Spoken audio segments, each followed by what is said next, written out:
ఇంత క్లియర్గా చెప్తా ఉంటే ఇంకా పై కంపార్ట్మెంట్లో ఇంకా ఖాళీ స్థలం విడిచిపెడితే ఎలా అధ్యక్ష? అధ్యక్ష ఇంకా విప్లవాత్మక మార్పులు కూడా ఇంకా చెప్పాం. అసలు మొట్టమొదటిసారిగా అధ్యక్ష రంగు మారిన ధాన్యం కొనుగోలు చేయడం అనేది మామూలుగా ఒక పెద్ద గొప్ప కార్యక్రమం. చంద్రబాబు నాయుడు గారి హయాంలో బహుశా అటువంటి కూడా ఆలోచనలు కూడా ఎప్పుడు తట్టిండవు. అటువంటి చేయడమే కాకుండా అధ్యక్ష మొట్టమొదటిసారిగా అధ్యక్ష రాష్ట్ర చరిత్రలో ఎప్పుడు జరగనట్టుగా నాట్ ఓన్లీ రంగు మారిన ధాన్యం అధ్యక్ష, బట్ మొలకలు వచ్చిన ధాన్యమును కూడా వదిలిపెట్టకుండా రైతులకు సహాయం చేయండి అని చెప్పి వాటిని కూడా గ్రేడెడ్ పద్ధతిలో కొనుగోలు చేసేదానికి మొట్టమొదటిసారిగా రాష్ట్ర చరిత్రలో ఎప్పుడూ జరగని విధంగా ఏకంగా ఈసారి డెసిషన్ తీసుకుంటా ఉన్నాం అధ్యక్ష. ఇంత దూరం ఆలోచన చేసి రైతులకు రవ్వంతైనా కూడా కష్టం జరగకుండా రైతులను తోడుగా ఉండే కార్యక్రమం చేస్తూ ఉంటే ఆ అనౌన్స్మెంట్లు కూడా ఆయన గొప్పగా మా మంత్రి గారు కూడా క్లియర్ కట్గా చెప్తా ఉన్నా కూడా ఆయన పైన కంపార్ట్మెంట్లో ఎప్పుడూ బుర్ర ఉండదు.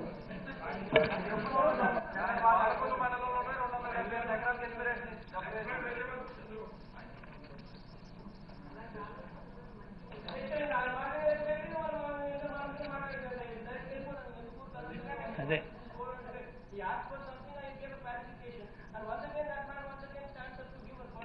let your member complete. అంటే మీ మెంబర్ క్లారిఫికేషన్ వచ్చిందా? let your member కాదండి, మెంబర్ మాట్లాడిన దానికి చెప్పారు, ఆయన మళ్ళీ డిబేట్లో పోకండి. ఇప్పుడు సబ్జెక్ట్లోకి వెళ్ళండి please.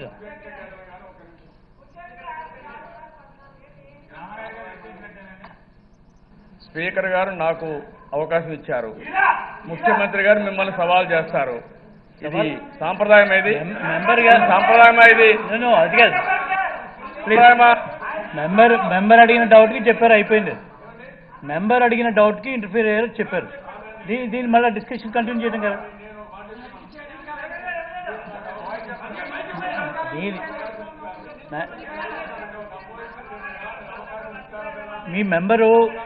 Me member is on ford, so ఆయన డిస్కషన్లో ఆయన క్లారిఫికేషన్ ఇచ్చారు. మీరు కావాలంటే మీరు సపరేట్గా అడుగుతారు. లెట్ హిమ్ కంప్లీట్ అండి. కాదండి, లెట్ హిమ్ కంప్లీట్. రామారెడ్డి గారిని కంప్లీట్ చేయండి. రామారెడ్డి గారిని కంప్లీట్ చేయండి. కాదండి, రామారెడ్డి గారిని కంప్లీట్ చేయండి.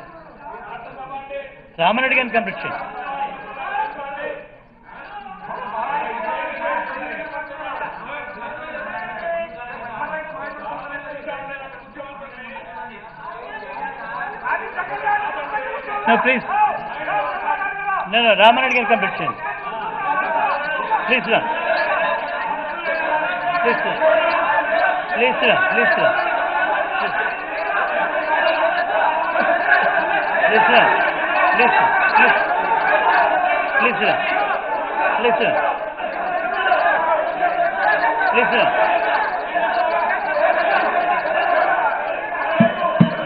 Please run. Please run. Order. Kuchan. Please run.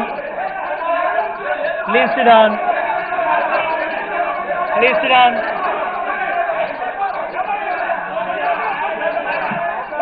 Look. Hey, Madhu.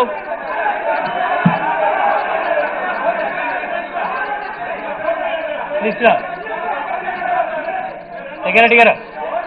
Security garu, please sit down.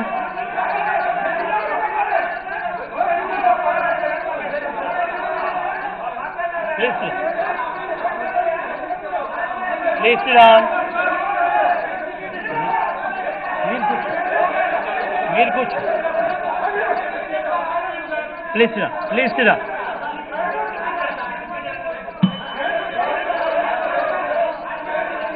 Please sit down. Ramanand garu, without question. Please sit down. Please sit down. Please sit.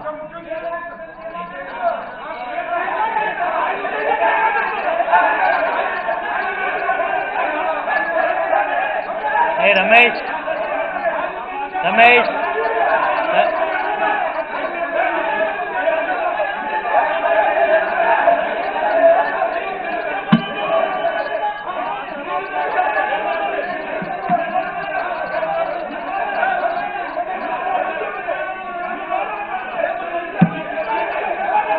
Ramesh Vishnu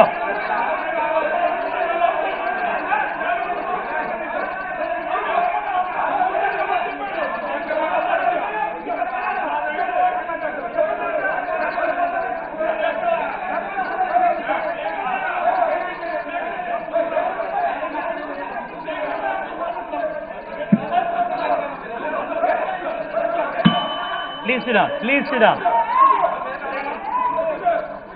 please మీరు కూర్చోండి please మీరు కూర్చోండి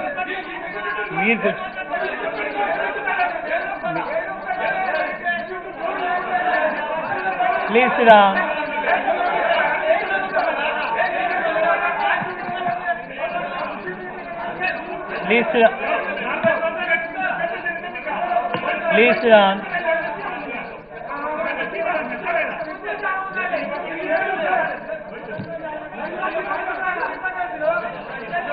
కూర్చోండి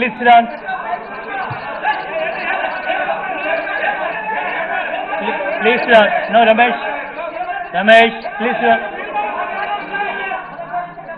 జగ్గారెడ్డి గారు కూర్చోండి please సిరామ్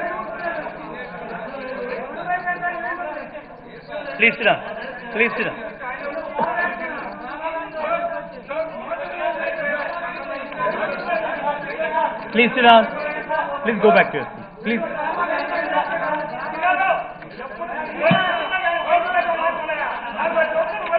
okay order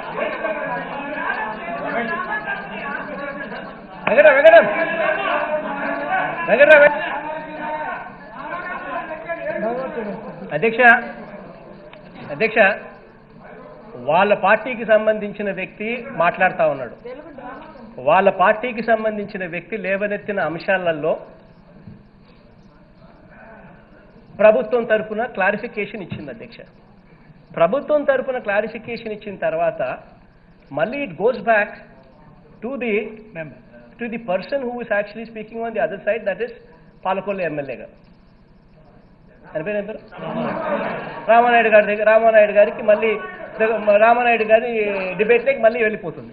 మధ్యలో రామానాయుడు కాదు నేను మాట్లాడతాను అని చెప్పి మళ్ళీ ప్రతిపక్ష నాయకుడు జోక్యం చేసుకోవడం అంటే ఎక్కడికి అధ్యక్ష ఇది? అధ్యక్ష డిబేట్ అనేది జరిగేటప్పుడు ఒక పద్ధతి అనేది ఉండాలి. లేదు నాకు ఎటువంటి పద్ధతులు ఉండవు, నేను మాట్లాడేది ఇంతేననే లైన్ లేకపోతే వ్యవస్థ అనేది బతకదు అధ్యక్ష. వాళ్ళు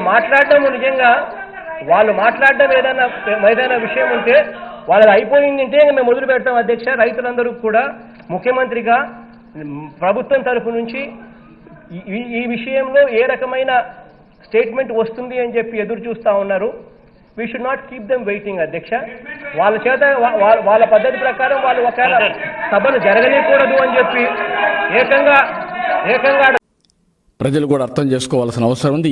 ఇలాంటి దుష్ట సాంప్రదాయాలు ఎక్కడా లేవు దేశంలో. అపోజిషన్ లీడర్ని అవమానం చేయాలంటే భయపడతారు. రాజశేఖర్ రెడ్డి ఒకసారి నన్ను ఇదే మరి మాట్లాడితే నేను లేచి చెప్పాను, Rajasekhar Reddy mind your tongue అని చెప్పా. ఇమ్మీడియట్గా విత్డ్రా అయ్యి నేను తప్పండి, నేను మాట్లాడలేదు, నా ఉద్దేశం అది కాదన్నాడు. అదే మరి అపోజిషన్ లీడర్గా ఉన్నప్పుడు నేను రాజశేఖర్ రెడ్డి ఒక జీవో తీసుకొచ్చాడు, మీడియా వాచ్ అని. పట్టుకుంటే భయపడిపోయి నేను తీసుకురాలేదు, నాకు తెలియదు, ఎవరో చేశారు అది అన్నాడు. కాదు నీకు తెలియకుండా ఎట్ట వస్తుందని నేను అడిగా.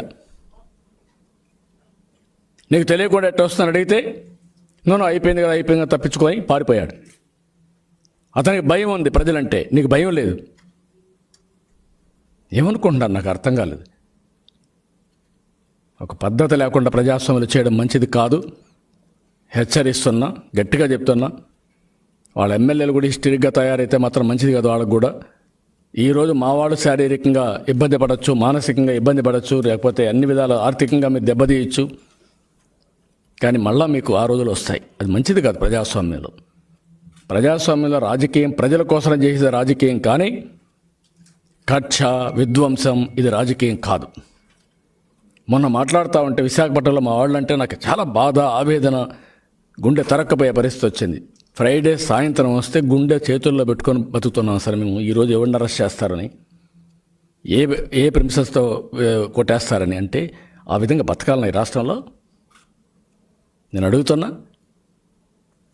కాబట్టి ఈ విషయాలు గుర్తుపెట్టుకోవాల్సింది, మమ్మల్ని సస్పెండ్ చేసింది మమ్మల్ని కాదు, రైతుల్ని సస్పెండ్ చేశారు తప్ప.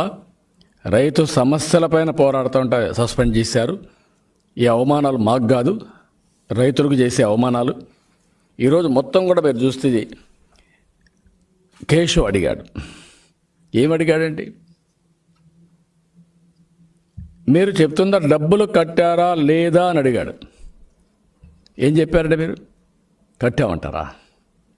పచ్చి అబద్ధాలు చెప్పేస్తారా మీరు? 33 కోట్లు కడితే మీ ఇన్ఫర్మేషన్ యాక్ట్ ప్రకారం ఇచ్చింది, మీ ఆఫీసర్లు ఇచ్చింది. ఇది ఇన్ఫర్మేషన్ యాక్ట్లో మేము తీసుకునేది నిర్ణయం. మొత్తం మీరు కట్టింది అది కూడా మీకు ఇస్తాను. 33,26 లక్షలు కట్టారండి ఇప్పటి వరకు. ఏ మూలకండి ఇది? ఇప్పుడు కొత్తగా ఏమంటున్నాడు? ఈ క్రాప్లో ఉండే వాళ్ళకే ఏది అయినా కానీ, అంటే ఎలిమినేషన్ ప్రాసెస్లో సక్సెస్ఫుల్గా అందరిని ఎలిమినేట్ చేసేస్తున్నారు. 10% ఇవ్వడం, పబ్లిసిటీ పెట్టుకోవడం, ఇలాంటివన్నీ కూడా చేసి, ఒకటి కాదు అన్నిట్లో కూడా మీరు చూస్తే ఈరోజు వాళ్ళు చేసే పనులన్నీ చాలా దుర్మార్గంగా ఉన్నాయి. ప్రజలకు నేను ఒకటే కోరుతున్నా, ఈరోజు ఒక్కొక్కసారి బాధ, ఆవేదన. ఎందుకంటే ఈ జరిగే పనులన్నీ చూసిన తర్వాత ఒక అబ్దుల్ సలాం కుటుంబం మొత్తం ఆత్మహత్య చేసుకున్నారంటే ఎంత మానసిక క్షోభ అనుభవించారో మనం గుర్తుపెట్టుకోవాలి. దానికి కారణం ఎవరండి? ఈ పోలీసు వ్యవస్థ, ఈ ప్రభుత్వం కాదా? మొన్నే అనంతపురంలో ఒక అమ్మాయిని 4 మానభంగం చేసి హత్య చేస్తే ఆ కుటుంబం ఎంత క్షోభ అనుభవించాలండి? మీకు బాధ్యత లేదా? ఇవి అడిగితే మళ్ళీ మా మీద ఆందోళన, ఎదురుదాడి, మేమేదో పనికిరానడం కింద. అంటే అపోజిషన్ ఉండేది ఇక్కడ, వీళ్ళు చెప్పింది వినడానికి. మేము స్టూడెంట్స్ అన్నమాట, వీళ్ళు బడిపంతులు. ఏమనుకుంటున్నారు మీరు? ఆ హుందాతనం లేదు, పద్ధతి లేదు, ప్రొసీజర్ లేదు. మీరు ఏమనుకుంటే కనీసం ఫస్ట్ టైం నేను అసెంబ్లీకి వస్తే జనరల్గా ఎప్పుడు జరిగేది, 2 పార్టీలు ఉన్నప్పుడు అపోజిషన్ పార్టీ గెలుస్తానే అపోజిషన్ పార్టీ ముఖ్యమంత్రి ఛాంబర్స్ కానీ ఇవన్నీ తీసుకుంటారు. ఆటోమేటిక్గా అపోజిషన్ పార్టీ లీడర్కి, అపోజిషన్కి వచ్చిన పార్టీకి అప్పటి వరకు ఉండే లెజిస్లేచర్ పార్టీ ఆఫీస్ ఇస్తారు. ఇచ్చారండి మాకు. ఎందుకు ఇవ్వాల? అంటే ఏమనుకుంటున్నారు మీరు? మీకు ఆఫీస్ ఇవ్వకపోతే నువ్వేం చేసేవాడివి నేను అడుగుతాను. రేపు ఇవ్వకపోతే ఏం చేస్తావు? ఒక్క ఇంగిత జ్ఞానం ఉందా మీకు? ఆలోచన ఉందా? అంటే మేము అపోజిషన్లోకి వచ్చినప్పుడే మాకు హ్యూమిలియేషన్ ఉంటుంది, రూలింగ్ నుంచి వస్తానే. అలాంటి అపోజిషన్లోకి వచ్చిన వాళ్ళపైన హ్యూమిలిటీ లేదా మీకు? హంబుల్నెస్ లేదా? 10 రోజుల్లో వచ్చి ప్రజావేదిక కూల్చేసాం. ఏంటి? ఆ ప్రజావేదిక కూల్చి మమ్మల్ని డిమారలైజ్ చేసి, భయభ్రాంతులు చేసి, రాష్ట్రాన్ని భయభ్రాంతులు చేయాలనా? అంతే కదా? ఏం గవర్నమెంట్ ఉపయోగించుకోకూడదు దాన్ని? ప్రైవేట్ ల్యాండ్లో కట్టింది కదా, అది గవర్నమెంట్ డబ్బులు కదా, పబ్లిక్ మనీ కదా, ట్యాక్స్ పేయర్స్ మనీ కదా, ఎందుకు కొట్టేసావు? ఇంతవరకు డెబ్రిస్తీలా. ఏ విధంగా ఇంటర్ప్రిట్ చేద్దామంటే ఇది పులివెందుల పంచాయతీ కాదా? ఇన్ని మాట్లాడారు, మీరు చూస్తున్నారు. ఏదైనా ఎవిడెన్స్ దేనికైనా ప్రొడ్యూస్ చేయగలిగారా? ఎవరి మీద కేసులు పెట్టినా? మరి ఏమనుకుంటున్నారు మీరు? ఎందుకు ఇలాంటి తప్పుడు పనులు చేస్తున్నారు?